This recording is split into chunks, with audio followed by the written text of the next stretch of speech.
여러분, 우리가 매일 느끼는 나라는 존재 있잖아요. 이 자아라는 거 대체 뭘까요?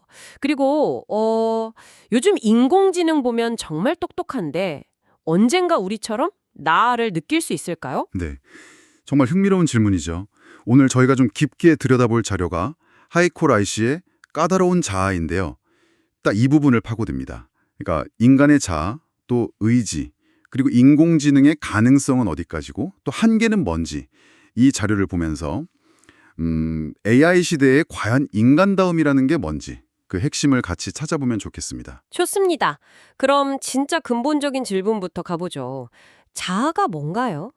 자료 보니까 우리가 너무 당연하게 생각하는 이 나라는 느낌이 어쩌면 근대에 와서 만들어진 개념일 수도 있다고요.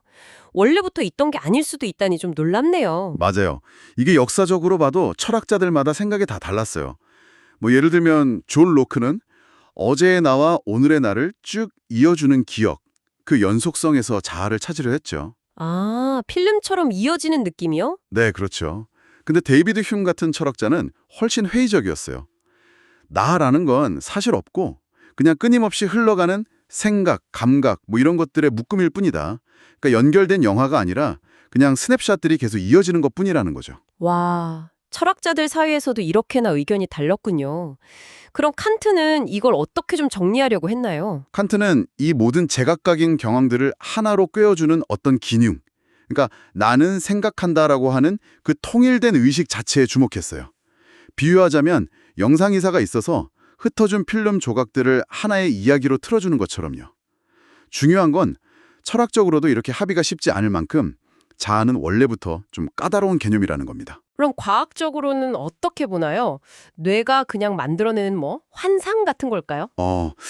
뇌과학이나 심리학에서는 약간 그런 관점도 제기합니다. 우리가 살아남기 위해서 뇌가 만들어낸 일종의 유용한 인터페이스 같은 거다. 심지어는 필수적인 자기 기만일 수도 있다.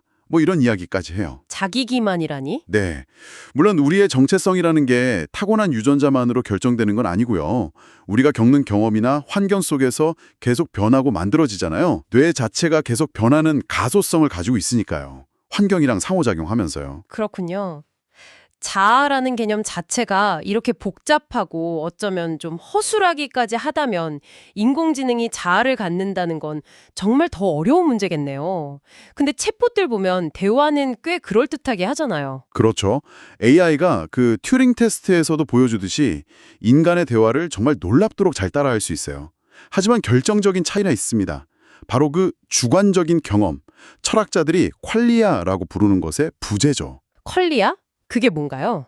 예를 들어 AI는 빨갛다는 데이터는 처리할 수 있어도 우리가 실제로 빨간색 사과를 볼 때 느끼는 그 생생한 붉음 그 자체 있잖아요.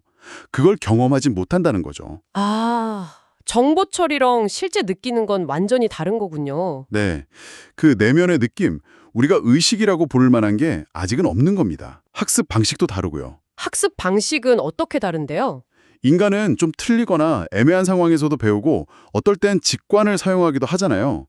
근데 AI는 주로 방대한 데이터에서 패턴을 찾아내는 방식에 크게 의존하죠. 그리고 더 근본적인 차이가 있는데 AI에게는 우리 같은 몸이 없다는 거, 그리고 죽음이라는 한계를 인식하지 못한다는 점이에요. 몸과 죽음이요. 네, 우리의 자아는 이 육체적인 감각, 또 감정, 그리고 언젠가는 끝이 있다는 그 유언성에 대한 인식과 아주 깊게 연결되어 있거든요. 죽음을 안다는 사실이 자아 형성에 중요하다니. 와, 이건 정말 흥미로운 지적입니다. 그게 왜 그렇게 중요할까요? 우리가 삶이 유한하다는 걸 알기 때문에 미래를 계획하고 무엇이 중요하고 가치 있는지 고민하고 또 삶의 의미를 찾으려고 애쓰는 거 아니겠어요? 그쵸. 시간이 한정되어 있으니까 뭘 할지 선택해야 하고. 바로 그거죠. 근데 영원히 존재할 수 있는 AI에게는 이런 절박함이나 어떤 동기부여가 근본적으로 없을 가능성이 높아요. 어쩌면 무한한 시간 앞에서 그냥 지루함만 느낄 수도 있고요. 듣고 보니 그렇네요. 몸도 없고 끝도 모른다면 인간적인 가치나 윤리를 이해하기도 정말 어렵겠어요. AI에게 윤리를 가르치는 게 왜 그렇게 힘든지 이제 좀 알 것 같습니다. 바로 그 지점입니다.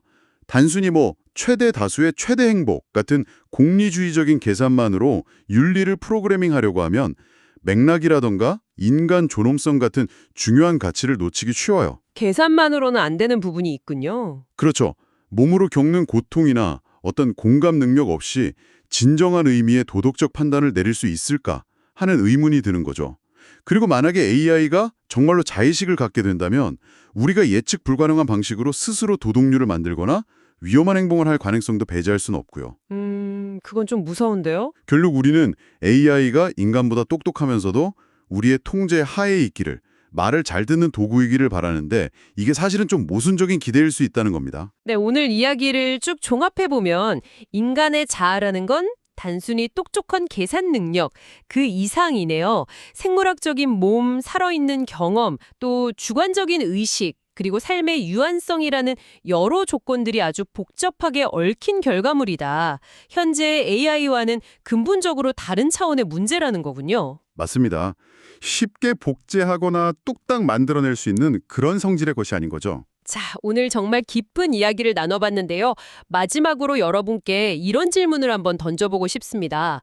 만약에요, 우리 인간의 자아라는 이 개념 자체가 어쩌면 생존을 위해 뇌가 만들어낸 아주 정교한 구성물이나 심지어 필수적인 자기 기만 같은 거라면 우리가 인공적인 자아를 만들려고 이렇게 애쓰는 이 시도 자체는 과연 어떤 의미를 갖는 걸까요? 혹은 뭐 이런 생각도 해볼 수 있겠죠.